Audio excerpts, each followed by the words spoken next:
Good morning. Welcome to the last pro seminar of the year. Yay! No, that is not lovely to see your faces every morning. First of all, before my presentation, a shameless plug to the GIS class for undergrads that they have their poster presentation this Thursday, 2:30 at the department, first floor. So come by, there are a couple of parents that I think are coming. So, and this is the GIS webpage of the student projects. The 2 times I have taught this class, all the students, for example, 5. And next week I will do their story maps. This is from last Oh, I just saw them on the social media, on the Instagram, the undergrads that presented for your class. They, I'm sorry. your undergrads who presented are on the. Yeah, they did the GIS. They were also fun. Okay, so first of all, buenos dias. Buenos dias. What I have today, it's a little bit of a different. It's a little bit of the things I've been doing. Thinking about how I want to practice archaeology and how I want to teach my students, that wants to do that. So there are 4 main concepts that I will explore, and I continuously explore during my research: slow, digital, immersive, and accessible archaeology. And that, in some circles, especially nowadays, could be considered a little bit of subversive archaeological practice. But let's go little by little. What we're going to talk about today, and I want this also to be a little bit of a conversation, is the goal is to embracing slowness and as methodology, digital tools as equalizers, immersive approaches to interpretation and accessibility as core principle of our practice. I'm not referring only to accessibility for archaeological sites per se, so people that have some issues getting to the place might manifest for that, but also accessibility in terms of research, accessibility for those archaeologists that have trouble getting to that place for any reason. But first, I want to present my positionality statement. I'm a highly educated, middle-aged Peruvian woman. I'm an international scholar. I'm an immigrant with a green card that I don't know what it's now. I'm mestiza, queer, disabled, neurodiverse, hard of hearing archaeologist, all the things. And I approach my research from this frame because there's no other way for me to do the things I do without trying to get to that place where different things. I'm sorry about that.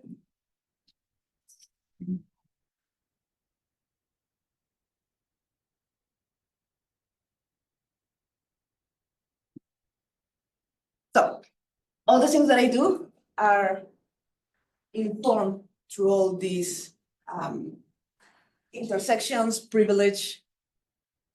It all manifests every time I do research, every time I do a presentation. Throw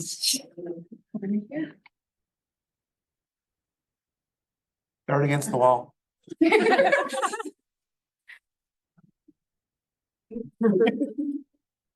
Okay, so first, the first concept that is something I already talked about in other presentations, it's the idea of the Homo archaeologicus. And probably I did this presentation a couple of years ago, and I think Lisa was here. And it's this idea of archaeology and the value of archaeologists. It's very, very rooted in how fit are there for the field, how strong they are, how can resist long walks, carrying a lot of equipment, not screaming if you get a big thorn across your hiking boot, all of these things. And I mention this because this is my experience. I finished undergrad in 2009, I think. And we were valued for how good we were on the field. So I created this idea of the Homo archaeologos. And it's going to come up in this presentation at least a couple times, because some of the things that I'm envisioning and doing in my research try to move away from this perspective. And again, it's not just a battle or a war against the field or field archaeology or people that really enjoy going to the field. It's my own experience when I have talked about using methodologies, and I've been several times criticized by not staying in the field for 3 months, for example, doing excavations or especially survey. So I'm here to propose changing paradigm. With that main concept on the side, let's start first of all with slow. What is a slow archaeology and what it entails? What are their critiques? Slow archaeology is this idea of reading. I know it sounds really new agey, but it's this idea of taking things slow, taking data when we go to the field, when we're doing data collection, with less desperation than trying to get all the data all the time as fast as we can. So slow archaeology is an approach that emphasizes careful, context-rich, and ethnically engaged research practices in archaeology. And I have also this section that says, in contrast to rapid, data-driven, or big science methods, because the big contradiction in my life is that I do big science methods, I do big data, and I enjoy a lot. How can I be doing slow archaeology? Big data is one of the things, the main things I work. We're going to see how those things don't contradict each other. Also, slow archaeology values deep interpretation, collaboration, and the recovery of lived experience, often challenging the base and priorities of mainstream archaeological practice. We are always against time. We are always running out of money. So our field seasons and our research needs to be fast. So we need to find some type of middle point, some type of middle ground, and try to slow down what we do, in the sense that when we take a step back and we see research and when we see data, we should be able to explore and analyze and try to incorporate different interpretations. It's easier to get my own vision and opinion and research and conclusions in my research, yes. But if I incorporate the community's view from the place and work, it's going to take more time. Just to begin with, it's really physical communications, for example, just to the internet or to get people over the phone. So there are things that take time but are worth our own time. One of the main things about doing slow archaeology is doing slow, ethical, and collaborative, because again, that takes more effort. Slow archaeology prioritizes ethically driven and collaborative research, focusing on building relationships with research subjects and communities. And that's the part that takes more time. When we go, we do excavations, we do survey, we talk to the people, but getting to meet with the people. I mean, this is, I think when we took this picture in the town of Charcata, in Huarochirí, it was probably 2 p.m. and there's nobody there because everyone is working in their fields. So it's a lot of waiting, a lot of connections. That's part of the work. It encouraged redefining field objectives to foreground ethical considerations and long-term engagement. It's not only going in and going out. This process of doing slow archaeology and engaging with community takes time, takes relationships. It's very close to ethnography. and seeks to recover individual lived experience and challenge normative categories. So it seeks to really incorporate many points of view, many perspectives, and understand our research question from different angles. Now, I also talk about slow and digital. And these two tend to be in opposite sides of the ring, because digital is this idea of getting all the data as fast as we can, as precise as we can, and then come back. And yeah, that's the goal. But digital also has a different advantages and approaches that we can incorporate into this slow archaeology. First of all, it creates a space for alternative narratives. The project aims to recover alternative experiences of history and place. For example, I'm doing this 3D printing project with Ana Teque. She's an undergrad, and we are working on printing the topography of my research area, because we were going to get an EH and we were going to go in the summer, but it changed. Probably next summer, we want to bring 12 pieces of this topography puzzle to present to the community, so they can talk to us about the landscape, where their fields are, where the clay sources are, where the archaeological sites are, and we're going to do that working with them. They're going to be walking. I'm going to be like trying to breathe behind them over 3,000 meters above sea level. But before doing that, we're going to have a conversation presenting the topography of the area where they live in the printing.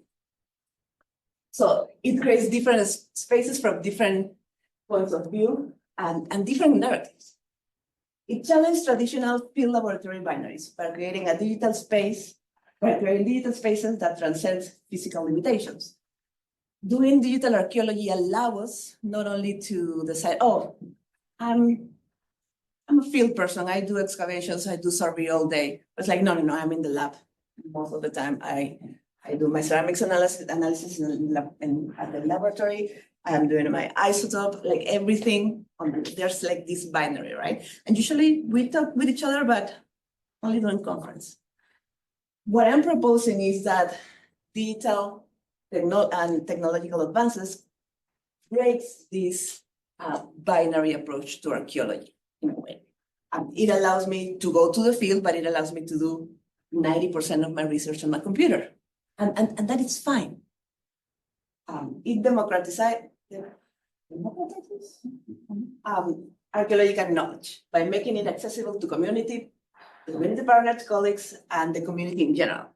Once I organize all my data, it's easier to share. Everything is digitized with everyone at different levels. And finally, it centers indigenous knowledge. Indigenous knowledge systems by collaboratively defining digital access and dissemination of data and research. If I'm working with communities, the communities are the ones that are going to decide what they want to share with the archaeologists, with the rest of the community, with just everyone. So it allows for that management administration of data. What else? Another thing about digital and computational technologies is the integration of these digital technologies with other lines of research. Is integration with collaborative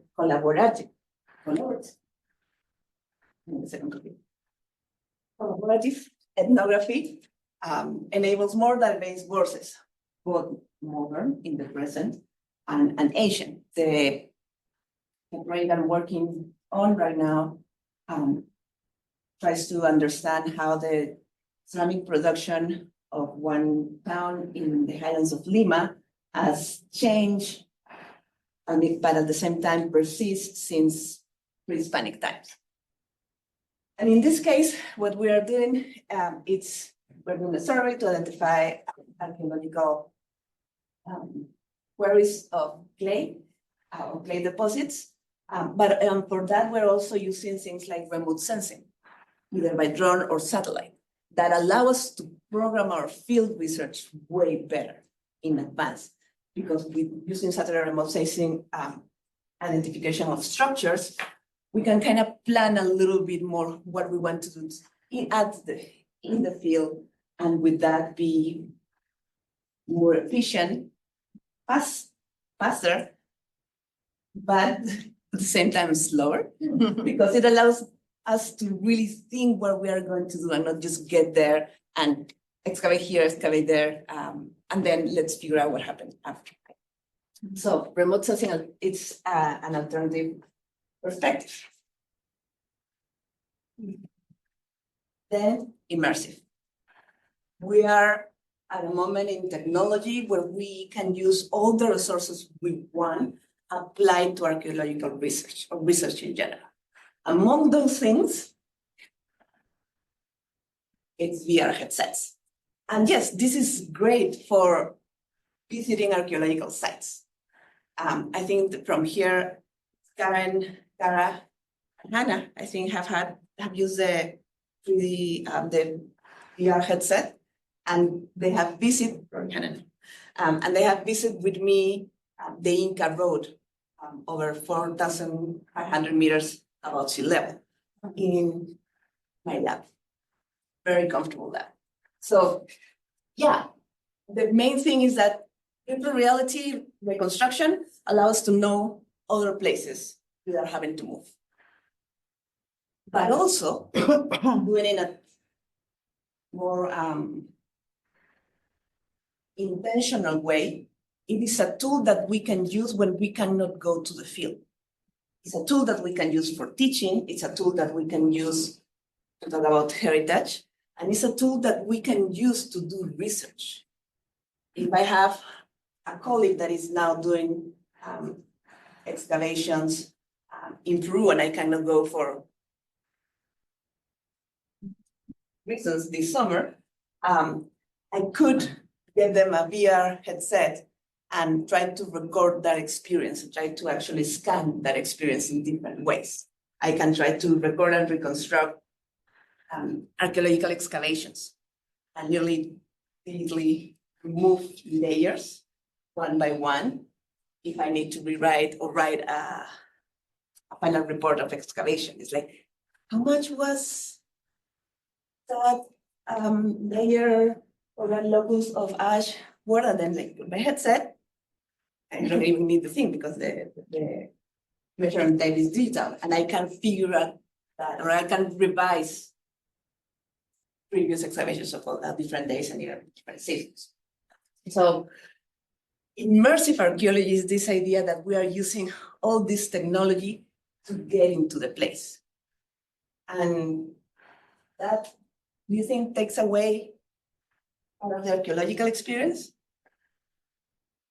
I think in some ways you can't smell the place, right? Yeah. So there is some like visceral things you're missing, but it is a very inclusive, accessible way to get people that can't afford to go or otherwise. Like, so there's a balance, but Yeah. I'm just thinking of like being at a site and like smelling and feeling the wind, Tripping over the rocks.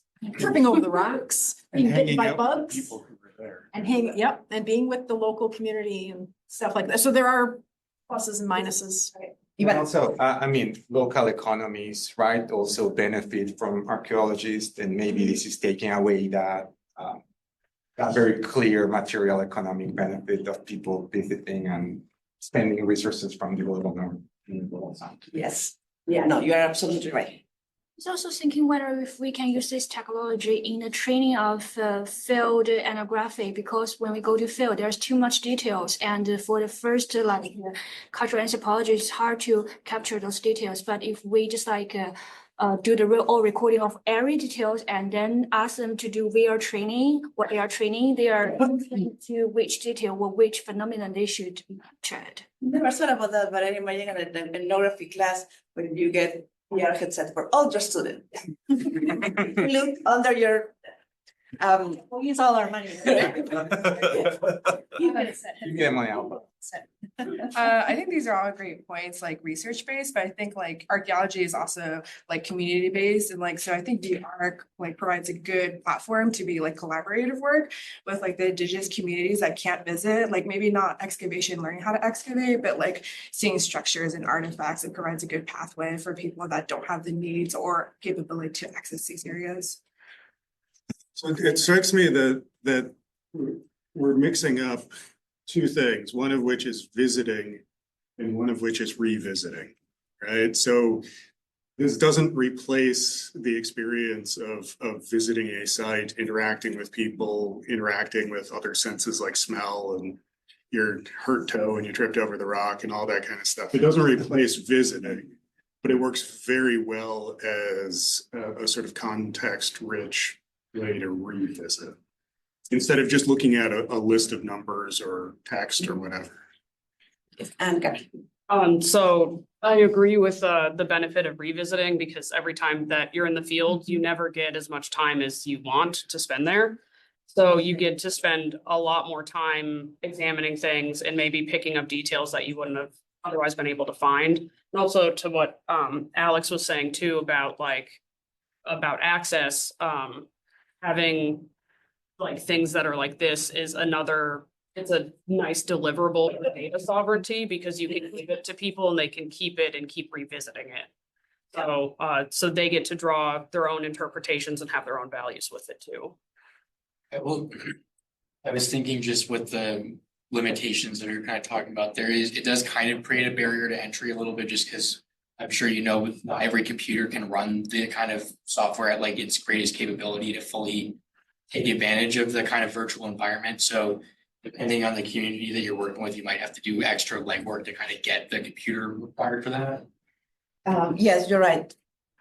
Right, lately what we are working with technology wise, it's these headsets that run by themselves. You need Wi-Fi, but even patchy Wi-Fi could work, so they don't need it from computer. But still, they're expensive. Yeah. Yeah. So yeah, and all the things that you have mentioned. All right, I just had a really cool idea that I don't know if it's a thing, but I read a paper when I was doing my comps that I thought was wild. It was about corporeality and other sorts of like material, anti-material, discourse, social theories. And this one Swedish dude like went to a site and then he just put a bunch of mannequins and had them just placed around. And it was really, to me, a little like creepy, but like was trying to like reimagine the corporeality of the landscape.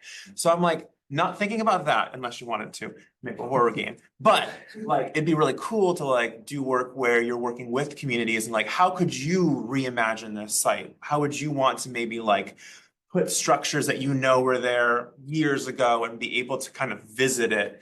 And if you think about like many sites being like place, what is it called? Not place names, but like a lot of places are you're living in the same moment as your ancestors at the same space kind of thing. It'd be kind of cool. Multidimensional. Yes. Yeah. And all the things that you have said that you guys say are valid and have for everything pros and cons. It depends on where you stand in that particular moment. 15 years ago, I would totally go to the field. Mm-hmm. My niece now don't agree with me that much. 15 years ago, I also look different. I could go to the field. No, now people will ask questions like, are you married? I'll say, yes, because I have had that question. How your husband let you come here by yourself? Right, so it's also a matter of safety. It's also now a matter of travel. But everything in different moments of our life, in the different moments of our research could benefit from this technology. And for sure, this technology will not take away. I cannot excavate with the power of my mind using the VR. Yeah. And yes, the working with the community is 100% the first thing that archaeologists should do. So the use of VR, it's kind of this liminal space, middle point in between doing one thing and revisiting things and redoing others. It's usually a later project after the first time you have done to the field. But what I was saying also makes a lot of sense, because if I go to the site and talk with one of my collaborators, the community members, and I give them the VR, and they start talking about their own experience including the VR headset within the VR environment.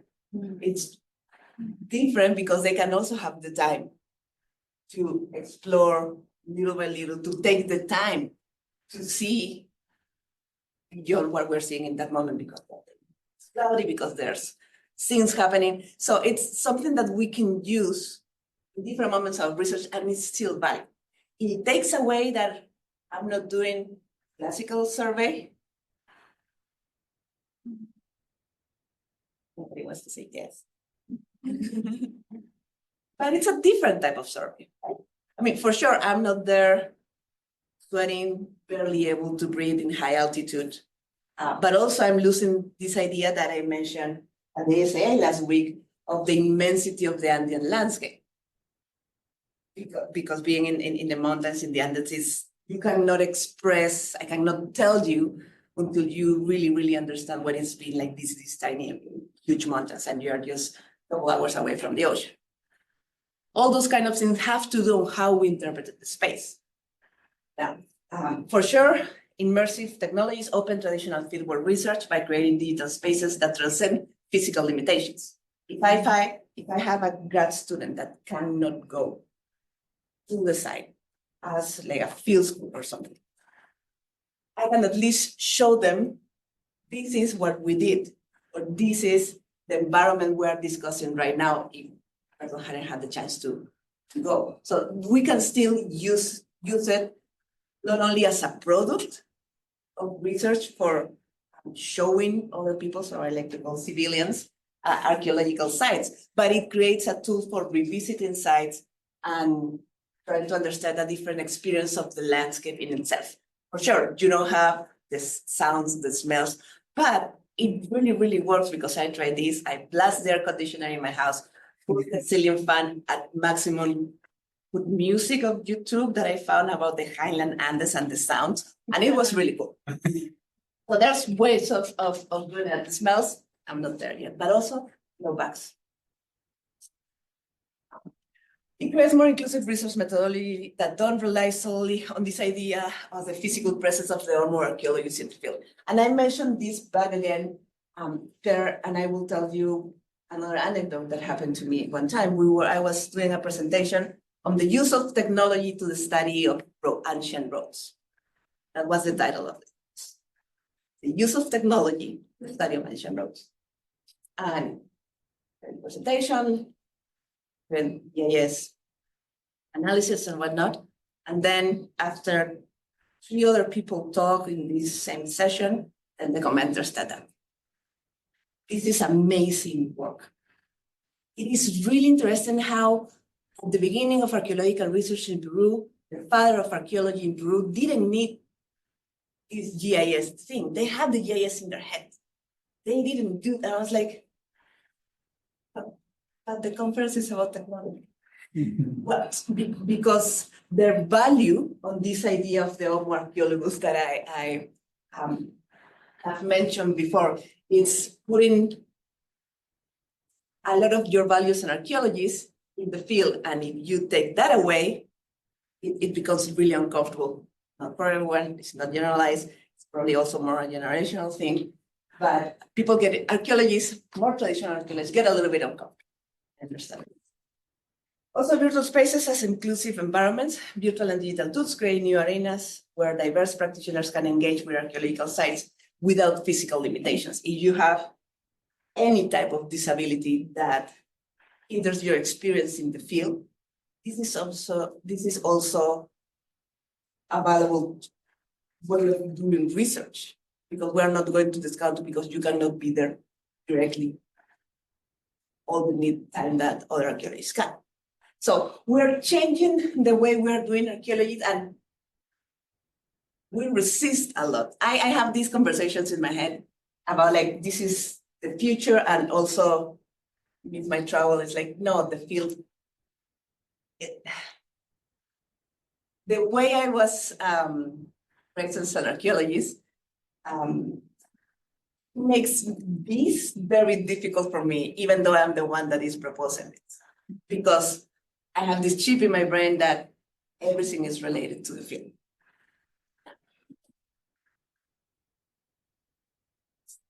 All these things, digital, immersive, are related to this idea of accessibility. And yeah, there's a very valid reason, physical reason, why for me it's very difficult to go to the field sometimes. This is the highways.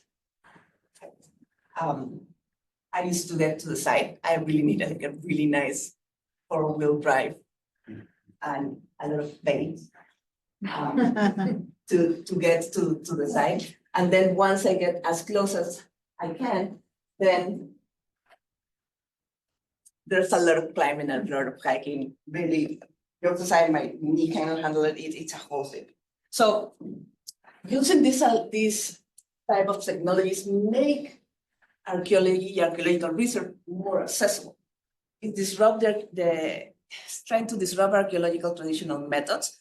No, I'm not trying to shape the archaeological traditional methods as excavation and surveys. It's not that. It's just opening the space to explore other ways of doing research. If we try to make archaeology more accessible, it can eliminate the hierarchical division between fieldwork and lab work, creating more accessible pathways to archaeological knowledge. I mean, I'm not consider myself a lab archaeologist, but for sure I'm not a field archaeologist. I have a really cool computer lab, something in the middle, right? Because I use field data that I have to go and collect. Probably not for 3 months, probably not for 1 month. It's just a couple of weeks. It's different type of field work that is still valid. And it can give you, according to your research questions, the information that you need. It challenges that idea of being there. If you're not there, how can you talk about landscape and archaeology? And I understand that's difficult to shake out of the way we do the archaeology, and it's fine. But at least it creates the alternative. Again, it expands interdisciplinary frameworks, and accessible archaeology recognizes that past peoples, like present archaeologists, have diverse bodies, minds, and ways of experiencing the world.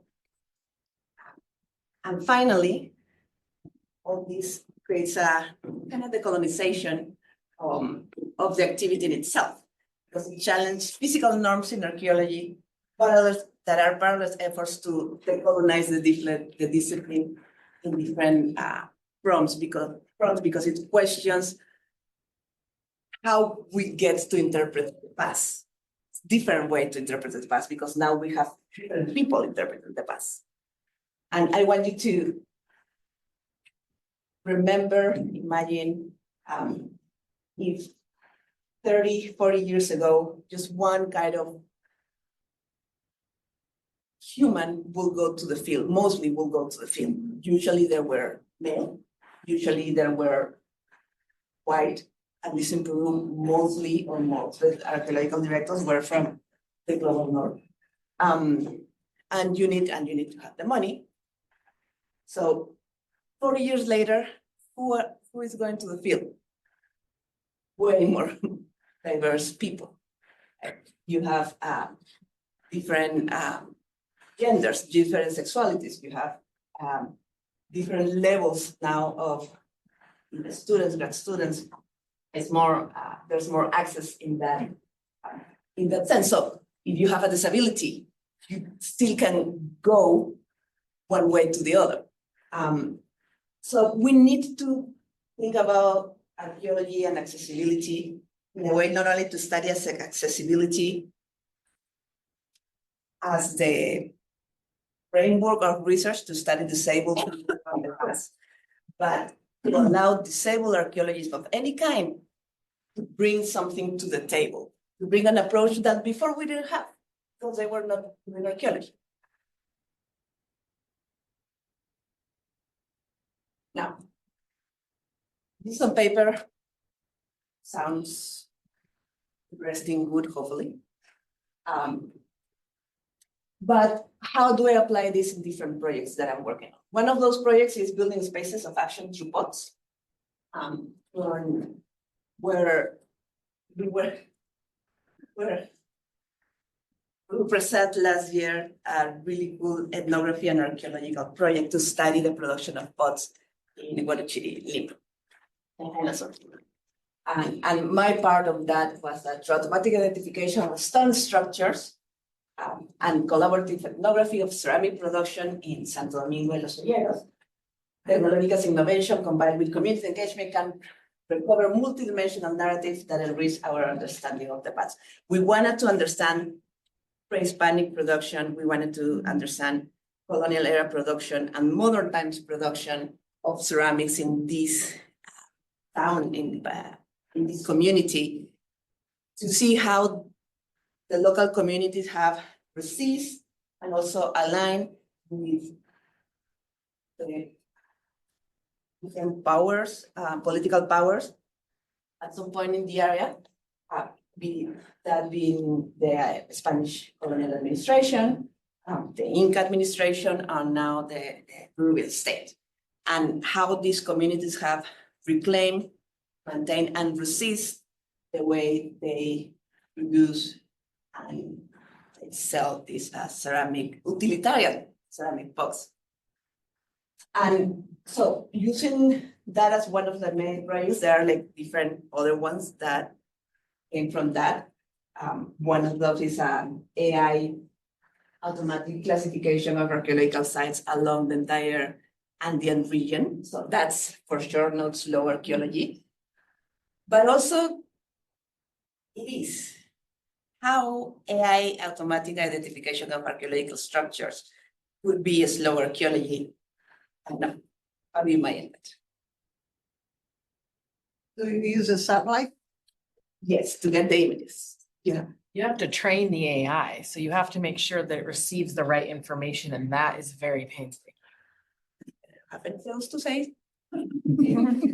Yes, you have to train the AI, and once you train the AI, you have to revise what the AI have done. So it allows you to look for hours to the computer, to think very carefully what type of elements are you going to validate from the training data. And it's a very slow process where we are going to gain that what's the time, that use time, let's put it that way. It's once we apply, once that is like correctly revised and it applies to other sites, to other regions. But that's one example. Another example, this is satellite imagery.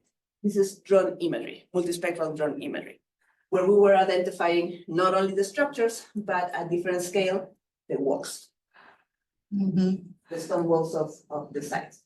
I already talked a little bit about the 3D printing project of the same area, and all these different sections of the project relate back because I do go to the field. I went last summer, and we talked with the community members. We talked with the people. We recognized the landscape, but I went just for a few days. And I was going every day and then coming back to my house. I'm going every day and going back. It was a lot of driving. But it's a way of engaging still with the field, at least in the beginning stage of this project.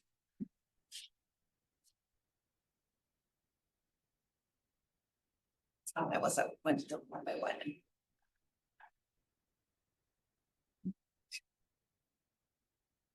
Okay, so what have we gained using this approaches specific to this project? First of all, we document the temporal and geographic scope of ceramic traditions in Huarochirí, like across times. We examine how ceramic production enabled communities to resist colonial power. We challenge assumptions about utilitarian pottery as merely domestic items, because this is another thing that is important. We are these potters only produce utilitarian pots. They're great for cooking, by the way. But it's not these really beautiful, decorated, very soft ceramics. No, this is just plain ware and cooking pots. So we're giving them their space again, especially in the archaeology on the pre-Hispanic times in the eastern of the highlands of Lima. It co-produced knowledge through collaboration with in this case, the Asociación Generación Llana.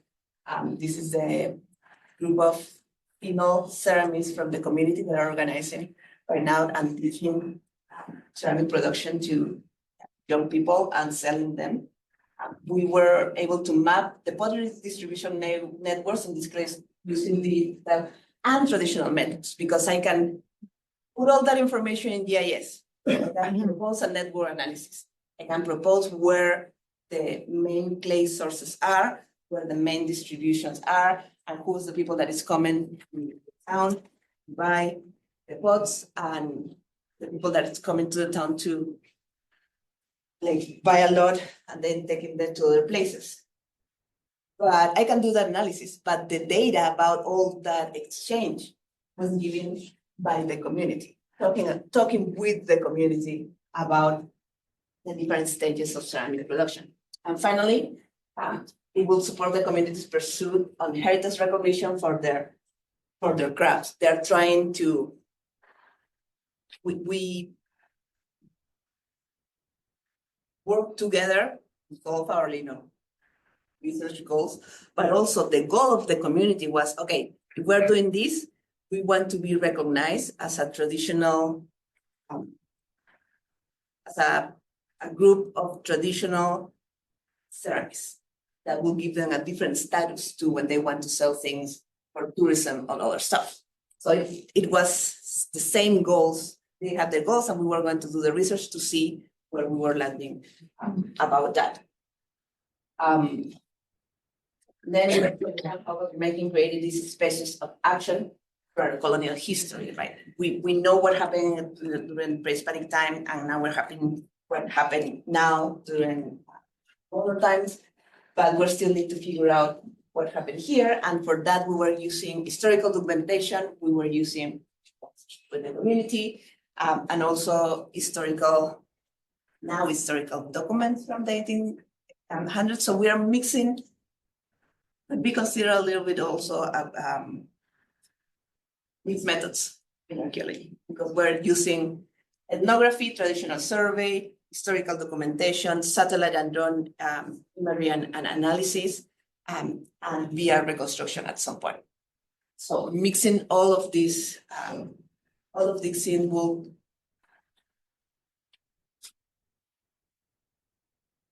help us to keep working in the area.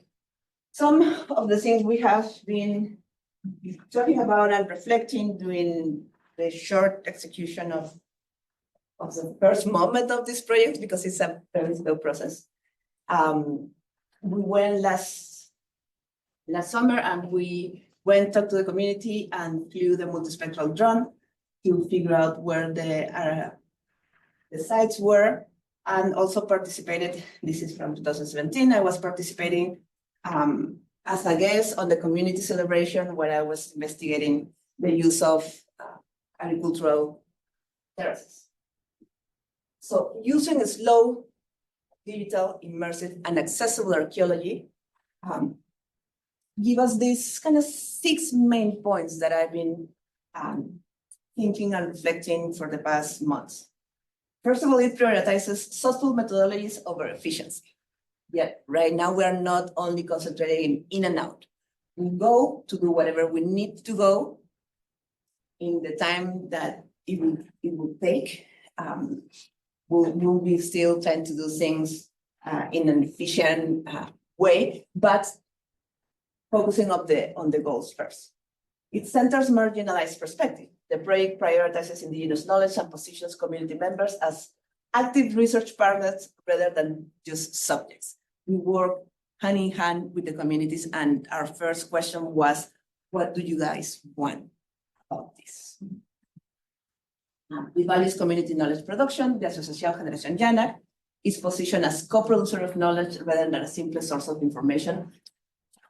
But in practice, so our report and our project for the Ministry of Culture in Peru has our names and the name of the community. So it's like a 50-50 partnership. Within the, even within the academic culture of papers and publications. And also creates spaces for alternative narrative. If we use different methods and we have different interpretations, the project aims to recover alternative experience of history and place through materiality and seek descriptions. In this case, for example, the use of the 3D printer models of the topography. And we also want to do 3D printing of historic or archaeological spots to kind of compare those. We want to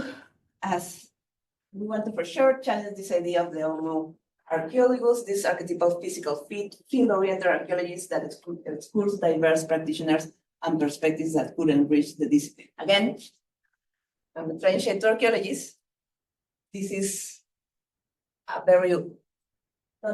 old school approach that we need to re-examine, not to demonize. Computational tools as democratizers of access for research. Digital archaeology creates entry points for individuals previously considered unfit for traditional fieldwork, creating more accessible pathways to research. And from this, probably many of have different examples. At least when I was an undergrad, one of my professors only took guys to the field, and we were just better workers in general. So he's lost. But at least 15, 20 years ago, that was normal. I mean, it was not an issue just to say, like, I don't bring guys to the field. And finally, technology as a connector. Digital methods can facilitate collaboration between diverse communities, archaeologists, and knowledge systems that might otherwise remain disconnected. If I have everything digitized, if I work with the community to create a database, if I give the communities the power to decide or make the choice where and how they want to preserve or share that information, the digital technologies, either online or virtual, will give us that capacity that only giving them a hard drive. So these are the ways I'm trying to do research, and not only do research, but especially to think about the object of study, to think about the past and how we can reframe the past with different experiences that otherwise will never be brought to the forefront of the different archaeological discussions. Archaeological practice has historically operated within Western capitalist and patriarchal frameworks that have systematically marginalized diverse narrative and models of existence. Digital technologies, inclusive methodologies, and interdisciplinary approaches can subvert traditional archaeological paradigms to create more accessible and equitable pathways for research, interpretations, and knowledge production. All these, of course, trying to understand archaeological research in general. Archaeological practice has historically operated, I already said.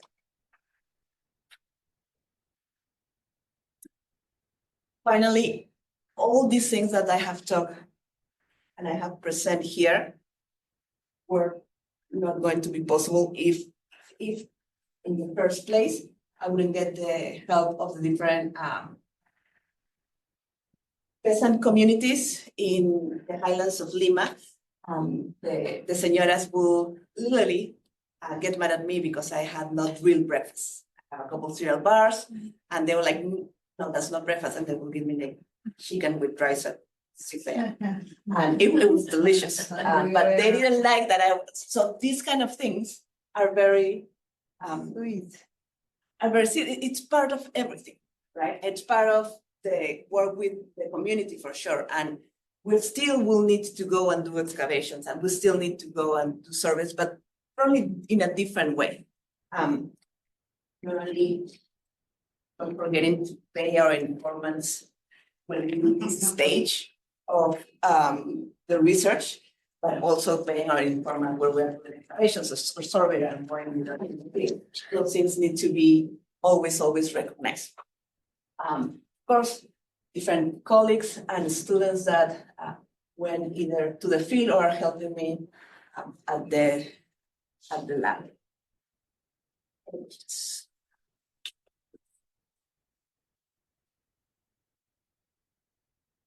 So I sat in on a LiDAR workshop at Berkeley. They had just scanned Angkor Wat. And they were talking about a paradigm shift. They also were making fun of the people that wanted to go out in the field and excavate. And they said, you know, with this, you don't have to do that. And these guys just want to, you know, swing machetes and get sweaty and be tough looking and, you know, really kind of making fun of that whole image of the field archaeologist. And they showed, you know, Angkor Wat is amazing, what we did with LiDAR. And they really did present it as in a way that this is a paradigm shift, this is where we're going now. And at the end, I had to ask, how old are those buildings you're looking at? How long were they occupied? Are they houses? You know, what kind of structures are there? At the end of the day, somebody has to go there hacking away with their machete and do the careful digging. So I think this is a great complementary, you know, approach to bring in all these things together. But sometimes I feel like this digital stuff is like, this replaces that, like we don't need that anymore. It's great. And also, how much do these things cost and how much for all of this machinery that you have access to, the, you know, the kind of fast running computers and all of the technology to be able to do some of this. So, you know, so those are my only thoughts when this comes up, because I have colleagues that are doing LiDAR and 3D and I love it, but only when we're working side by side doing these things together, right? Because you talk about temporality of pottery. How do you know the scope of it, right? How long of it? So because we have excavated other places. exactly. Yeah. So Yeah. this is the thing, it's Somebody has to do it. somebody have to, this is not a ones against the others, right? I know, and I'm a fan of the homunculus because Yeah. basically because I want to use that picture. But I don't wear the hat. But the main goal here is to, instead of eliminating the idea of doing field research 100%, is to accept the idea of some archaeologists who do the digital work. And that is as valid as doing excavations of traditional survey. Somebody has to get their hands dirty, as they say. But that's great. Ideally, you'll have all these collaborations. I will always prefer, not always, 90% of the time, prefer to stay in my really comfortable lab. But that's a personal choice. That's a thing of accessibility. If I'm going to work alone, it's a thing of safety. It all depends. But what pushed me to evaluate this idea of low digital immersive, it's the complete reaction to, oh, you work on computers, but that's not real archaeology. And you have to take a lot of time to come to terms with that identity of, as an archaeologist. Like, this is what I like, this is what I really enjoy doing and how I feel more comfortable.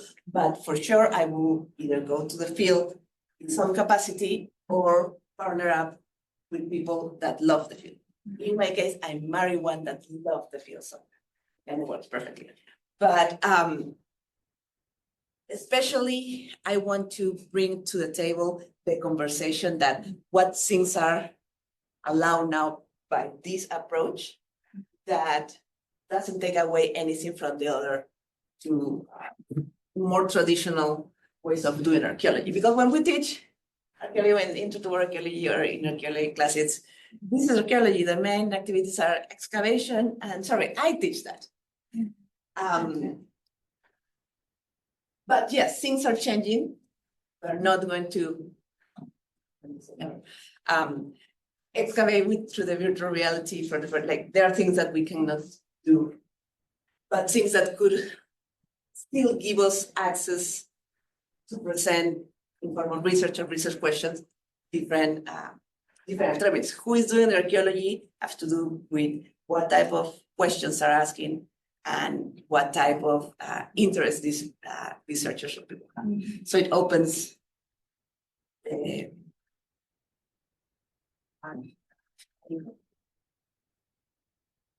yes. Also, I would love it to slow down, but you only have so many ways and you're supposed to go in and out of there. I can't tell the permitting people and the grant people. I'm gonna take the slow approach. We always are running out of time and money. Yes. Let Nikki go first. I was just gonna ask, like, this relates to the VR aspect. Has it been tested yet to where you have like a research question you pose, like, okay, this could potentially answered with VR, to where you give it, like, tested to where someone is using the VR, answers the question, but then someone is in the field and they've answered it, like comparing like the accuracy of it? Not that I know of, but I give you an example of what I have seen to the VR. I know that for one, there is a colonial, early colonial town in Peru. They recorded every single layer and locus through VR, and then they reconstruct the excavation process, and it served to kind of return to what you were previously excavated. I never participated in that season. I can use the VR headset and do it myself again, and maybe have a different interpretation. But in other case, for example, there's a grad student doing a research on the architectural techniques of early colonial buildings and how they use local and pre-Hispanic, specifically Inca materials. And what they do is they went to the field, they took pictures and created patterns of AI on how to identify the different systems of building. But they record things and scan things enough to be able to recreate that in VR. And things that they didn't have time to measure in the field, they were able to measure back with the headset. So yes and no. And they did like new research and new measurements and new data collections in VR, but a big chunk was also done. They just ran out of time, had to scan everything and then do the rest of the work at the lab. But again, it also depends on your research question. Let her go first.